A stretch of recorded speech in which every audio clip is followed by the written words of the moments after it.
মুসলমানের ঈমান কত মূল্যবান জিনিস, ঠিক কিনা কথা বলেন? আপনারা জানেন আফগানিস্তানের মুসলমান, তাদের উপরে পৃথিবীর পরাশক্তি রাশিয়া আক্রমণ করেছে, ঠিক কিনা কথা বলেন? তখন কিন্তু রাশিয়া পৃথিবীর একটা কি পরাশক্তি ছিল। আমার ভাইয়েরা, অত্যাধুনিক ট্যাঙ্ক, কামান নিয়ে, বোমা নিয়ে, সৈন্য নিয়ে আফগান মুজাহিদদের উপরে কি আক্রমণ করেছিল। মুজাহিদদের কি নাই? অত্যাধুনিক ট্যাঙ্ক, কামান, বোমা, অস্ত্র নাই, কিন্তু তাদের জোর কি? ঈমানি জোর, ঠিক কিনা কথা বলে? আমার ভাইয়েরা, বাবারা, এই পুরান অস্ত্র নিয়ে তারা রাশিয়ার সৈনিকদের সাথে কি মোকাবেলা করেছেন, ঠিক কিনা কথা বলেন?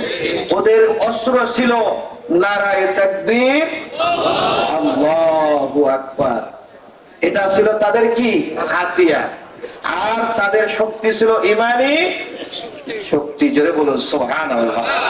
এই ঈমানি শক্তির বলে আল্লাহ তাদেরকে কি জয়ী করেছে। রাশিয়ার সোলজারেরা তারা আফগান থেকে কি বিতাড়িত হয়েছেন, ঠিক কিনা কথা বলেন? এত অত্যাধুনিক ট্যাঙ্ক, কামান নিয়ে আফগান মুজাহিদদের হাতে তারা সারেন্ডার করেছে। ওদেরকে ধরে এনে আফগান মুজাহিদরা জিজ্ঞাসা করে, তোদের এত অত্যাধুনিক ট্যাঙ্ক, কামান, বোমা থাকা সত্ত্বে তোরা কেন আমাদের কাছে সারেন্ডার করিস?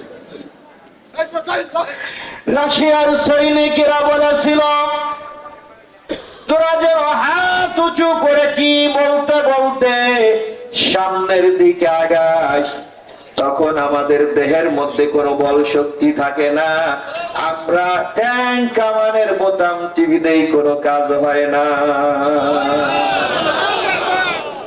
ওই স্লোগানটা ছিল কি? নারায়ে তাকবীর, আল্লাহু আকবার। এটা কারো বাপদাদার কাইলা কি মিছিল না, ঠিক কিনা কথা বলেন? সম্পদ না। এই নারায়ে তাকবীর কোত্থেকে আসছে বলতে পারেন? কোত্থেকে? দারে আরকাম থেকে। জোরে বলুন সুবহানাল্লাহ। কোত্থেকে? দারে আরকাম থেকে। হযরত ওমর ফারুক রাদিয়াল্লাহু তাআলা আনহু 26 বছর বয়সে যখন হুজুর সাল্লাল্লাহু আলাইহি ওয়াসাল্লামের হাতে হাত দিয়ে পড়ে নিয়েছিল নাজাতের কালিমা, লা ইলাহা ইল্লাল্লাহু মুহাম্মাদুর রাসূলুল্লাহ, ঠিক কিনা কথা বলেন? হুজুর টান দিয়া ওমরকে বুকের মধ্যে জড়িয়ে ধরেছিল, বলেছিল, ওমর, কালিমা পড়ার পূর্বে তুমি ছিলে জাহান্নামের কিনারায়, কালিমা পড়ার পরে তুমি চলে গেছো জান্নাতের মিনারায়। এই কথা বলে যখন ওমরকে আল্লাহ নবী বুকের মধ্যে জড়ায় ধরলেন, ওই দারে আরকামের মধ্যে 38 জন মুসলমান ছিল। কয়জন? 38 জন। ওই মুসলমানদের স্লোগান ছিল নারায়ে তাকবীর, আল্লাহু আকবার। আমরা কি মুসলমান, ঠিক কিনা কথা বলেন? আমাদের তাকবীর হবে কি? এটা কোন দলের, কি বলেন, কোন দলীয় ব্যানার নয়, ঠিক কিনা কথা বলে? এটা কার? আল্লাহ।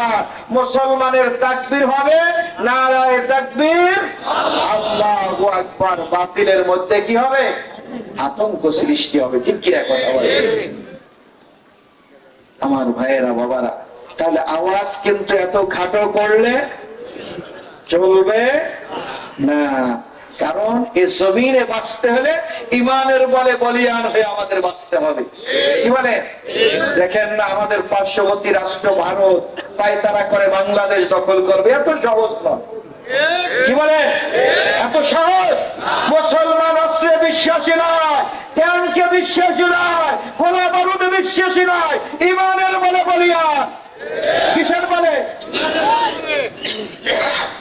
রাশিয়া বিতাড়িত হয়েছে আফগান থেকে, এরপরে আমেরিকা বর্তমান পৃথিবীর মোড়ল পরাশক্তি, ঠিক কিনা কথা বলেন? ইউরোপিয়ান ইউনিয়ন, ন্যাটো বাহিনী, তারা আফগানের উপরে কি আক্রমণ করেছে, ঠিক কিনা? সেই আমেরিকা ন্যাটো বাহিনীও আফগান থেকে পালাতে বাধ্য হয়েছে, ঠিক কিনা কথা বলেন? আমরা সেই মুসলমান, পৃথিবীর সব শক্তি এই মুসলমানের বিপক্ষে, ঠিক কিনা কথা বলেন? ওরা চায় মুসলমান মারতে মারতে পৃথিবীর জমিন থেকে শেষ করে দেবে, কখনো পারবে না। ওরা মারতে মারতে ওরা দুর্বল হয়ে যায়, কিন্তু মুসলমান মার খেতে খেতে দুর্বল হয় না। মুসলমান ইমানের বলে বলিয়ান, আমরা সেই মুসলমান, কি বলেন? তার আওয়াজ এত খাটো করলে চলবে না, মুসলমানের আওয়াজ হবে সিংহের মতো, কি বলেন? আসুন আমরা একাগ্রতা নিয়ে, মোহাব্বত নিয়ে বসে যাই। আল্লাহ আমাদের সবাইকে এই আশা এবং বসাটাকে আল্লাহ কবুল ও মঞ্জুর করে নেক, সকলে বলি আমিন। আমার ভাইয়েরা, বাবারা, আমরা প্রত্যেকটা মানুষ গুনাহগার। গুনাহ ছাড়া কোন মানুষ আছেন? কি বলেন? কেউ বলতে পারবেন যে হুজুর আমি গুনাহ করি না? থাকলে হাত উঁচু করেন। কেউ না, প্রত্যেকটা মানুষ আমরা তো দূরের কথা, এই পৃথিবীর মধ্যে আল্লাহ যত পয়গাম্বর পাঠাইছেন তারা ছিল মাসুম, বেগুনাহ, তাদের আমলনামায় কোনো গুনাহ ছিল না। তারপরও তারা কিন্তু শতবারের ঊর্ধ্বে কি তওবা ইস্তেগফার করেছেন। আমরা গুনাহ করি না? কি বলেন? তওবা করি, ইস্তেগফার করি, কি বলেন? আমরা করি না। কিন্তু যারা গুনাহ করতেন না তারা দৈনিক শতবারের ঊর্ধ্বে তওবা। আপনি আমি কত গুনাহ যে প্রতিদিন করতেছি, গুনার কি নাই সীমা নাই। গুনাহ মাফ হয় কিসের দ্বারা? তওবা করি আমরা, কি বলেন? মানুষ বানাইছেন কে? আল্লাহ। ইন্নী জাইলুন ফিল আরদি খলিফা, প্রতিনিধি বানাই আল্লাহ পৃথিবীতে বানাইছে। আল্লাহ জানে এই মানুষ পৃথিবীতে গিয়া গুনাহ করবে, এই জন্য আল্লাহ বান্দার জন্য তওবার দরজা খোলা রেখেছেন। বান্দা গুনাহ করে অনুতপ্ত হয়ে যখন আল্লাহর কাছে কি করবে? তওবা করবে। তুবু ইলাল্লাহি তাওবাতান নাসুহা, আন্তরিকতার সহিত আল্লাহ আমি শয়তানের ভেড়ে পড়ে, যৌবনের তাড়নায় পড়ে, বন্ধু বান্ধবের ভেড়ে পড়ে গুনাহ করেছি, আর করবো না, মেহেরবানি করে মাফ করে দেন। আল্লাহ বান্দারে পাহাড় পরিমাণে গুনাহ যদি করেন, আমার আল্লাহ বলে লা তাকনাতু মির রাহমাতিল্লাহ, ঠিক কি কথা বলেন? আল্লাহ বলে বান্দা আমার রহমত থেকে তোমরা নৈরাশ হইও না। কে বলেন? তাহলে আমরা এই যে গুনাহ যে করতেছি, গুনাহ করে আমরা কখন অনুতপ্ত হই, আল্লাহর কাছে তওবা করি, কি বলেন?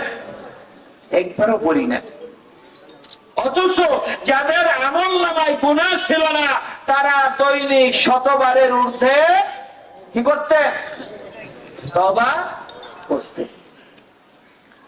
আমার ভাইয়েরা, বাবারা, আপনার আমার গুনাহ পৃথিবীর কেউ মাফ করতে পারবে না। কোন রাষ্ট্রপ্রধান, সরকার প্রধান, কোন ডিসি, এসপি কেউ আমাদের গুনাহ মাফ করতে পারবে না। পারবে? গুনাহ মাফ করনেওয়ালা কে?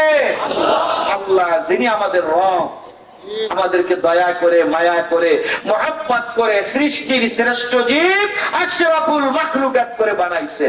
সুবহানাল্লাহ, সুবহানাল্লাহ। তাহলে আমরা যদি আসলে বেশি বেশি ইস্তেগফার, তওবা করতাম, আল্লাহ আমাদের জিন্দেগির গুনাহগুলো মাফ করে দিতে, ঠিক কি কথা বলে? আমরা আল্লাহর কাছে দোয়া করলে দোয়াটাও কবুল হবে। আমরা দোয়া করি না? কি বলে? নামাজ পড়ে দোয়া করি, ওয়াজ মাহফিলে গিয়ে দোয়া করি, হালকা জিকিরের মাহফিলে গিয়ে আমরা দোয়া করি, কোন দোয়ার অনুষ্ঠানে গিয়ে আমরা আল্লাহর কাছে দোয়া করি। দোয়া কি কবুল হয়? কি বলে?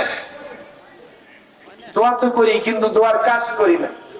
দোয়ার কাজ করলে দোয়া অবশ্যই কবুল করে, ঠিক কিনা কথা বলে? আমার আব্বা মরহুম একটা কথা বলতে, যে বাবা দোয়ার কাজ যদি করো তো বেড়া ভাঙ্গিয়া ঘরের মধ্যে দোয়া ঢুকবে। এখন এই মসজিদের ইমাম সাহেবরে দিয়া হুজুর দোয়া করেন, মুসিবতের মধ্যে আছে, বিপদে আছে। ইমাম সাহেব তো দোয়া করে, কিন্তু দোয়া কি হয় না, কবুল হয় না, দোষকার হয়। আকাম কুকাম করি আমরা, দোষা ইমাম সাহেবের। হুজুর কি দোয়া করলেন, দোয়া তো কবুল করো। আপনি অন্যায় আকাম কুকাম করতেছেন, কে দেখতেছেন? দুনিয়ার কেউ না জানলো একজন দেখে। আল্লাহ হলেন সর্বময় ক্ষমতার অধিকারী। ঠিক কিনা কথা বলে? মানুষ যেটা দেখে না, জানে না, শোনে না, কে দেখেন, কে জানেন, কে শুনেন? আল্লাহ, যিনি আমাদের রব, আমাদেরকে দয়া করে, মায়া করে, মোহাব্বত করে বানাইছেন। ঠিক কিনা কথা বলে? আপনি আমি যে কত অন্যায়, কত গুনার কাজ করি, একদিনও চিন্তা করি? কি বলেন? এই গুনার কথা স্মরণ করে জীবনের একটা মুহূর্ত আল্লাহর কাছে আমরা তওবা করি না। যারা বেশি বেশি তওবা ইস্তেগফার করেন, গুনাহ তো মাফ হয়, তারপরও কি আল্লাহ রাব্বুল আলামিন তাদের নামটা মুস্তাজাবুদ দাওয়ার খাতায় উঠায় দেন। সুবহানাল্লাহ। কিসের খাতায়? মুস্তাজাবুদ দাওয়া কাদেরকে বলে? যারা দোয়া করার সাথে সাথে আল্লাহর দরবারে কি কবুল হয়ে যায়। জোরে বলুন সুবহানাল্লাহ। আমাদের মাযহাব কয়টা? চারটা। হানাফি, মালিকি, শাফি, হাম্বলি। ঠিক কি না কথা বলে? হাম্বলি মাযহাবের ইমাম আহমদ ইবনে হাম্বল, উনি যখন কোন সংবাদ পেতেন যে অমুক জায়গায় গেলে রাসূলের কিছু হাদিস সেখান থেকে কি সংগ্রহ করা যাবে, তো ইমাম আহমদ ইবনে হাম্বল ধরেন বাংলাদেশের শেষ প্রান্ত এলাকা তেতুলিয়া থানা, এখান থেকে কয় মাইল? কয়েকশো মাইল হবে না? কি বলে? এখন ধরেন এই তেতুলিয়াতে বুঝানোর জন্য বলতেছে, আপনারা আবার মনে করেন না যে তেতুলিয়া, এটা আপনাদেরকে বুঝানোর জন্য, বা টেকনাফ কয়েকশো মাইল দূরে না, কি বলেন? ওখানে আল্লাহর এক বান্দা আছে, তার কাছে কিছু রাসূলের হাদিস আছে। এই হাদিসগুলো সংগ্রহ করার জন্য ইমাম আহমদ ইবনে হাম্বল রওনা হয়েছেন সেখানে। আর তখনকার যুগে তো এত গাড়ি ঘোড়া ছিল না। কি বলেন? ছিল। মানুষ পায়ে হেঁটে যেতেন, কয়েকদিন সময় লাগতো। সুবহানাল্লাহ, সুবহানাল্লাহ। ইমাম আহমদ ইবনে হাম্বল ওই এলাকায় চলে গেলেন। কয়েকদিন পর ওখানে যাওয়ার পরে এক লোকের সাথে দেখা হলো, সাক্ষাৎ হলো। লোককে সালাম দিলেন। সালাম দেওয়ার পরে বলতেছে, ভাইজান, এই এলাকার মধ্যে অমুক নামক একজন ব্যক্তি আছে, আমি তো তার কাছে আসছিলাম। বলে কিসের জন্য? শুনেছি ওনার কাছে কিছু রাসূলের হাদিস আছে, ওই হাদিস গুলো আমি সংগ্রহ করার জন্য আসছি। সুবহানাল্লাহ। আওয়াজ এত ছোট, এত সময় আওয়াজ করে, তারপরে কি মেশিন গরম হয় নাই?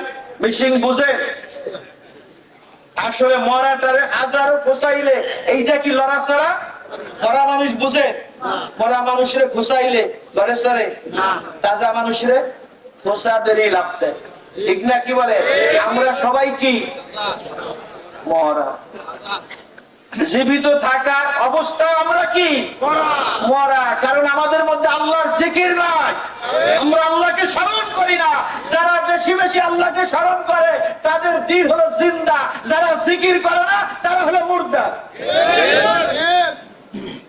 তো মরা মানুষরা খোঁচাইলে কি লড়ে চলে না, কিন্তু তাজা ডারে খোঁচা দিলেই কি লাভ দিয়ে। অন্যায় করতে করতে, গুনাহ করতে করতে কলবটা, অন্তরটা কালাসিয়া তুলিল কলব, কালাসিয়া ময়লা। এখন ভালো কথা, ভালো লাগে এতগুলো মানুষ যদি মিটিং মিছিলে এই নাটুয়ার পার গ্রামের শেষ মাথার মানুষও শুনতো যে নাটুয়ার পার মাদ্রাসা মাঠে কি হচ্ছে, মিটিং হচ্ছে, কিন্তু কোরআনের মাহফিল তো এই জন্য কথা চায় মানার ওই পাশে কি যাইতে চায় না। কয়দিনের না খাওয়া আল্লাহই ভালো জানে। এই মানুষ নিয়ে আবার লড়াই যুদ্ধ হবে। কি বলেন? ঈমানকে মজবুত করতে হবে। হযরত উমরের মতো, কার মতো? হযরত হতো। ওমর যখন আল্লাহর দ্বীন তাওহীদের বাণী যখন গ্রহণ করেছিলেন, মুসলমান হলেন, আমার ভাইরা ফজরের নামাজে রক্ত এসে গেছে। আল্লাহ নবী যখন সাহাবাদেরকে ডেকে বলেছিল, সাহাবারা যাও ওমরকে ওযু করাইয়া নিয়ে আস। ওমরকে ওযু করায় নিয়ে আসছে। হুজুর এখন কি করতে হবে? আল্লাহর নবী বলতেছে, ওমর ফজরের ওয়াক্ত হয়েছে, নামাজ আদায় করতে হবে। ওমর বলতেছে, হুজুর কোথায় আদায় করব? বলে কেন? এই দাঁড়ে আর কামের মধ্যে। ওমর বলে, ইয়া রাসূলুল্লাহ, ইয়া হাবিবাল্লাহ, এতদিন তোমার মুসলমান ছিল না, আজকে উমর মুসলমান হয়েছে, ঠিক কিরা কথা বলেন? এতদিন দাঁড়ে আর কামে নামাজ পড়েছেন, আজকে কেন দাঁড়ে আর কামে পড়বেন? তাহলে উমর মুসলমান হওয়া না হওয়া সমান। আজকে উমর মুসলমান হয়েছে, আজকে দাঁড়ে আর কামে নয়। উমরের জীবনের প্রথম নামাজ কোন ওয়াক্তে? যারা বলেন কোন ওয়াক্তে? শুনতে শুনতে আপনারা দুর্বল হয়ে গেছেন, কি বলেন? আরে বক্তারা তো প্রতিদিন আলোচনা করে, মিশিং কত আর চলে, তারপরে আল্লাহ চালাচ্ছে, ঠিক কিনা? আর আপনারা যদি একেবারে সে বোমবাস্টিং এর মতো মুখ যদি কি কিরা কসম কাইতে আসছে যে খালি ওয়াজ শুনবো নাটুয়ার বাড়া দিয়া, কিন্তু জবান দিয়ে কিছু কেউ কিরা কসম কাইতে আসছেন, তাহলে আওয়াজ ছোট করে দেয়। সামনের কয়জন না সুবহানাল্লাহ, আলহামদুলিল্লাহ, আল্লাহু আকবার, আর পিছের ভাইরা কি মুখ খুলতে রাজি না। খবরদার, খবরদার, মুসলমানের আওয়াজ এত খাটো হতে পারে না। মুসলমানের আওয়াজ হবে সিংহের মতো, মনে থাকবে, কি বলেন?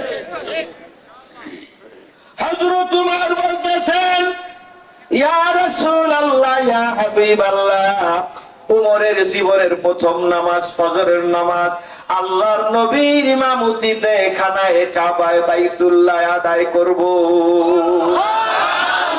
এর নাম হলো কি? মুসলমান, ঠিক কিরা কথা বলে? আবু জাহেল লানাতুল্লাহ আলাইহি তলোয়ার দিয়েছিল নবী মুহাম্মাদের মাথা, জোরে কোন নাউজুবিল্লাহ, ঠিক কিরা কথা বলেন? এই তলোয়ার নিয়া হযরত ওমর ফারুক রাদিয়াল্লাহু তাআলা আনহু দারুন নদুয়ার মধ্যে যখন ঢুকছে, আবু জাহেলের কানে যখন ওমরের পায়ের আওয়াজ যখন কানে আসছে, আবু জাহেল লানাতুল্লাহ আলাইহি বলতেছে, সবাই চুপ হও, ওমর বোধহয় নবী মুহাম্মাদের মাথা নিয়ে আসছে। ওমর দারুন নদুয়ার মধ্যে ঢুকে বলতেছেন, ও আবু জাহেল সাহেব, আবু লাহাব, উতবা, শায়বা, শুনে রাখো, আজকে আর তোমাদের দলে নয়, আমি ওমর আজকে মুসলমান হয়ে গেছি।